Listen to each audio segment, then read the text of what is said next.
Good evening to you and to all of the Greek people who are suffering for more than 6 years under the failed attempts to try to put the interest of the people in front of the interest of the banking system.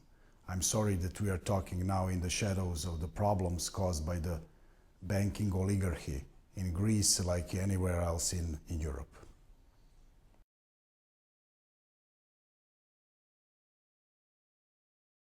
I think that it's obvious that the left of Serbia is the new party, and we just started our political battle. We have the fastest growing support rate in Serbia by the latest polls, and we have really thousands of young people who are supporting us and joining our ranks every day. Comparisons to Sirizom of Greece are many, and first of all, we are trying to establish a system in which austerity measures are the things of the past, because it is obvious that those measures are things that are really damaging and really bad for our nations and for our citizens. And of course, we are fighting against corrupt banking system and corrupt politicians, and we are fighting against privatization of everything.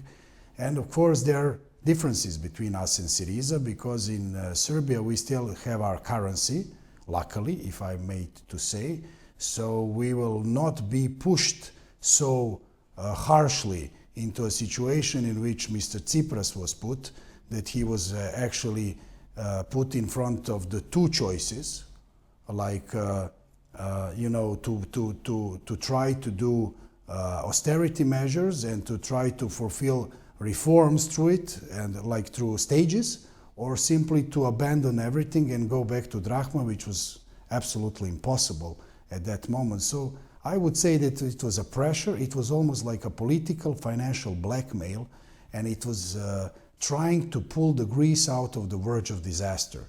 And I think that his job was really, really difficult and tough, and that's why we always gave support to Syriza and to Mr. Tsipras, although we know that many things that are happening right now in Greece are the consequence of the pressure and the blackmail from the foreign creditors and Eurogroup, not so much from the unfulfilled promises of Syriza before the referendum. Of course, the left of Serbia is trying to do many things that can be compared to Syriza, but not all of them, because our problems are still different, although there are some things that are quite similar.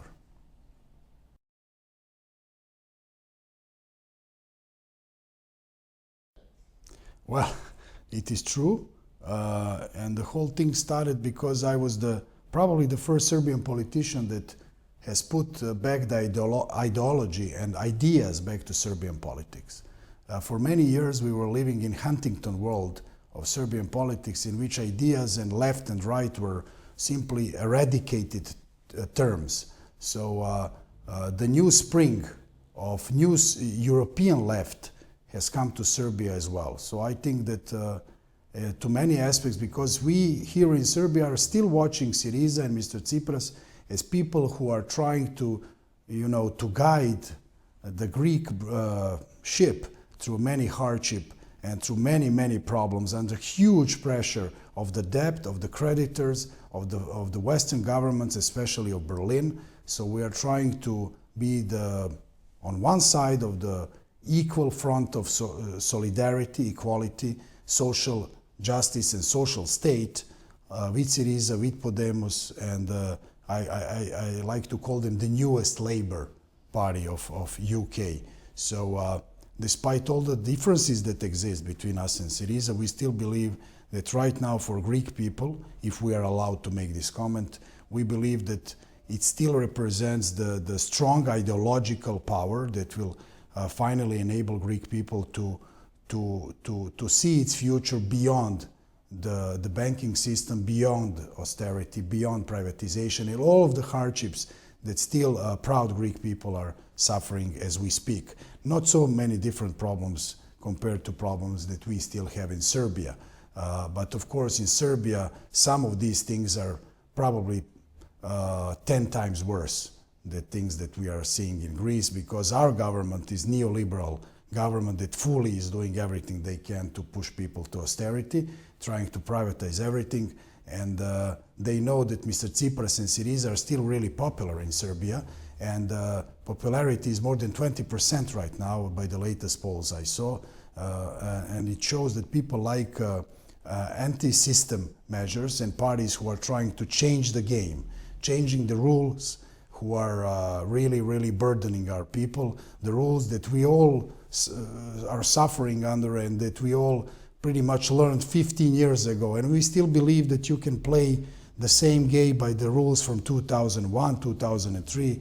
It's not possible. We believe that Europe is changing rapidly and that Greece was a huge historic democratic opening for the new social fortress of New Europe.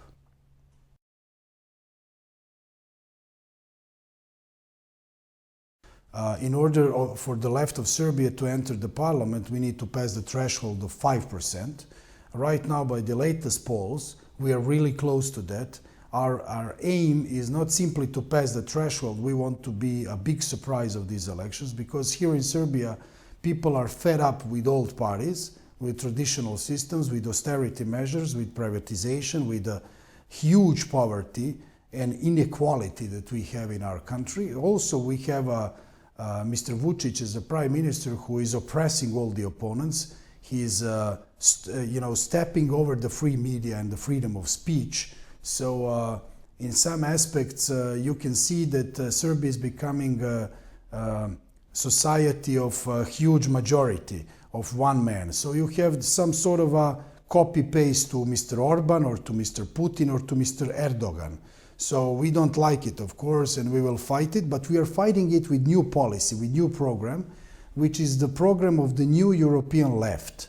And I have to say with great pleasure that we are the strongest, the fastest growing opposition party in Serbia right now, because all of the opposition parties in Serbia right now are around 5 to 6%, and Mr. Vučić and his Serbian Progressive Party is around 40%. So it shows that we have, in the same time, along with the economic social crisis, we have a political crisis of the complete lack of confidence to so-called traditional, middle-of-the-road, mainstream parties that mainly come from the center. Social Democrats or the center-right or center-left, pretty much they're all the same, and they don't have the answer for the crisis in our economy and social welfare.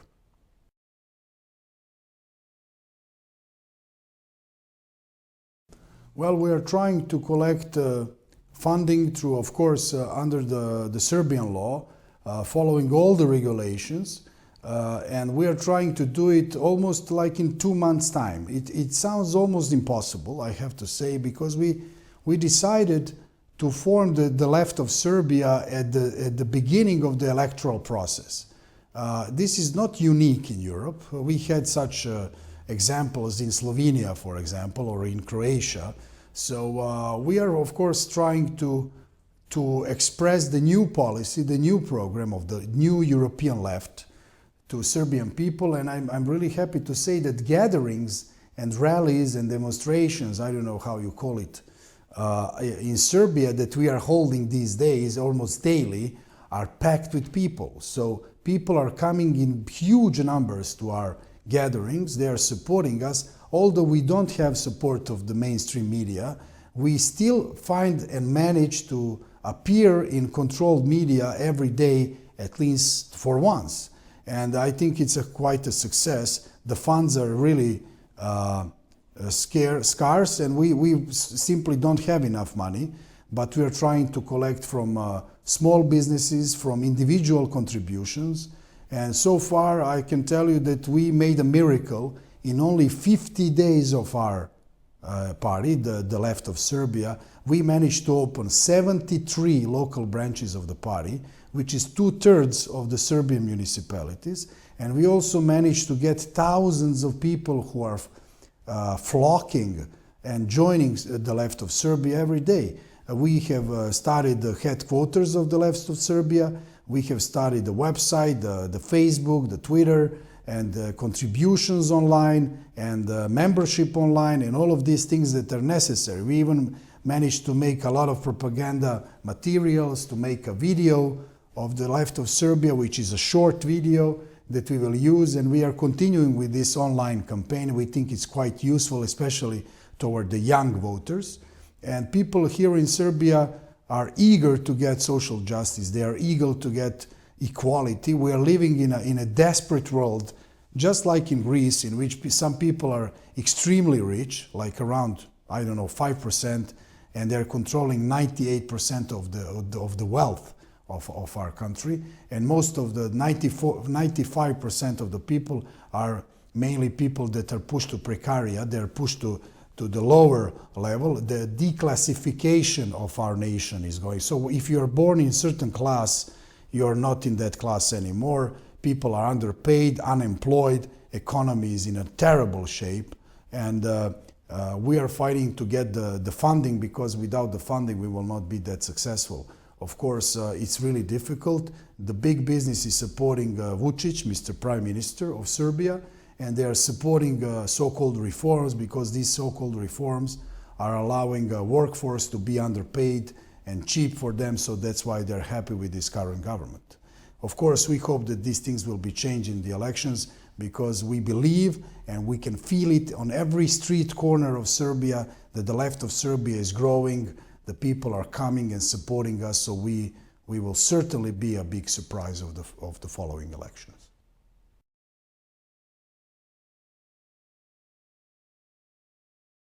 Well, we believe that the Athens of today, despite the fact that it's in a really big problem still, and that it's struggling to go back to the stream, to go back to the policy of original Syriza. That's how we see it from the Balkans, from the Western Balkans. It's a great hope, and it was a great hope, and we simply want to pay our respect and our contribution to the joint efforts of the Western Balkans to build societies of stability, of social welfare and equality. Since we come from the same family of the left, we have an excellent communication with Podemos of Spain, with the left party of France, with the Labour Party of UK, with Linke of Germany, but of course the roadshow, we believe, should start from Athens, because Mr. Tsipras and Syriza, despite all the difficulties, still represent the powerful beacon light and powerful hope for all of the left parties, if nothing else, through the experience of their hardship and problems that they are trying to resolve, in which all of us should be contributing and helping in the joint venture of European solidarity. New Europe of solidarity, the new left Europe that we are trying to build, it will be quite different of the xenophobic, isolationist Europe that we are seeing in days that we are witnessing. And simply because of that, we believe that despite all the problems, Syriza and Mr. Tsipras should be our first station. It would be a great honor for us, and we can exchange experience, and we can find a way to face the problems as they come to us, and we can find a way using Greek experience to avoid the problems, to avoid mistakes from the past, and simply to keep the will of the people on one side and to fight austerity measures, to fight privatization, to fight the banks, and to create the new Europe in which people will feel like the center of every policy of the left of Serbia, not the market. The market is just a tool for the people, not other way around. So we are looking forward, and we hope that it will be possible to have a meeting in Athens. We would be honored if that's possible, because your friends, your supporters, your comrades here in Serbia, and the friends of the Greek people would like to have a chance to exchange experience, to talk about problems, to resolve these problems, and to continue the strongest bridge in the Western Balkans that exists, and that is the bridge between Serbia and Greece. We're looking forward to that, and we hope that there will be a good chance for such an event soon, especially because the left of Serbia is continuing to bear the torch of changes and hope for the Western Balkans, for all of our people that are feeling oppressed and under the huge pressure of unhumane austerity that our political elites are trying to put on us.